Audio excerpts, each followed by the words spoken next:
श्री ओवैसी के खतरे का पुनः मूल्यांकन कराया गया है और खतरे के आकलन के आधार पर उनका दिल्ली में बुलेट प्रूफ कार के साथ अखिल भारतीय स्तर पर केंद्रीय रिजर्व पुलिस बल की जेड श्रेणी की सुरक्षा प्रदान की गई है।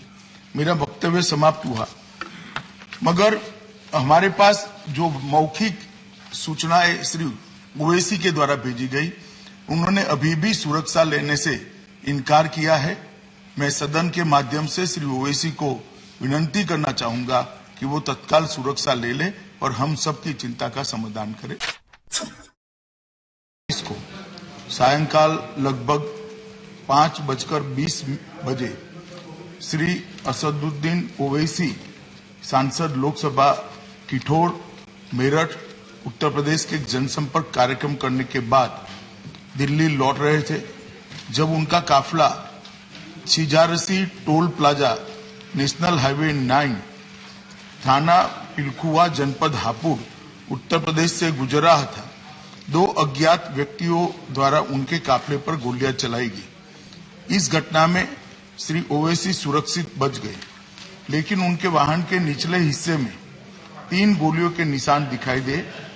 उक्त घटना को 3 गवाहों द्वारा देखा भी गया।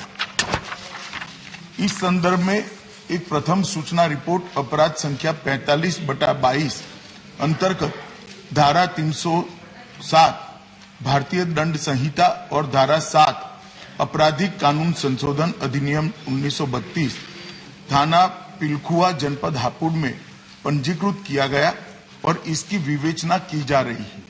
श्री ओवैसी का जनपद हापुड़ में पूर्व से कोई कार्यक्रम नियत नहीं था और न ही आवागमन के बारे में कोई पूर्व सूचना जिला नियंत्रण कक्ष को भेजी गई। श्री ओवैसी घटना के पश्चात सुरक्षित दिल्ली वापस पहुंच गए। जनपद के वरिष्ठ अधिकारियों द्वारा घटनास्थल का निरीक्षण किया गया। विवेचना के क्रम में स्थानीय पुलिस ने त्वरित कार्यवाही करते हुए 2 अभियुक्तों को गिरफ्तार किया और उनसे 2 अनधिकृत पिस्तौल प्रत्येक से एक और 1 ऑल्टो कार की बरामद की गई है। घटनास्थल और वाहन का फोरेंसिक्स टीम द्वारा सूक्ष्मता से जांच किया जा रहा है और साक्ष्य एकत्रित किए जा रहे हैं। दोनों अभियुक्तों से उत्तर प्रदेश पुलिस द्वारा पूछताछ की जा रही है। जनपद में कानून और व्यवस्था की स्थिति नियंत्रण में और सामान्य है। कड़ी सतर्कता भी बरती जा रही है। केंद्रीय गृह मंत्रालय द्वारा तुरंत ही राज्य सरकार से रिपोर्ट प्राप्त की गई है। पहले भी कई मौकों पर केंद्रीय सुरक्षा एजेंसियों के खतरे के आकलन के आधार पर श्री ओवैसी को सुरक्षा प्रदान करने के लिए केंद्र सरकार ने निर्देश जारी किए हैं, लेकिन श्री ओवैसी द्वारा सुरक्षा लेने के लिए अनिच्छा के कारण दिल्ली पुलिस और तेलंगाना पुलिस उन्हें सुरक्षा देने का प्रयास सफल नहीं हो पाया। श्री ओवैसी के खतरे का पुनः मूल्यांकन कराया गया है और खतरे के आकलन के आधार पर उनका दिल्ली में बुलेट प्रूफ कार के साथ अखिल भारतीय स्तर पर केंद्रीय रिजर्व पुलिस बल की जेड श्रेणी की सुरक्षा प्रदान की गई है।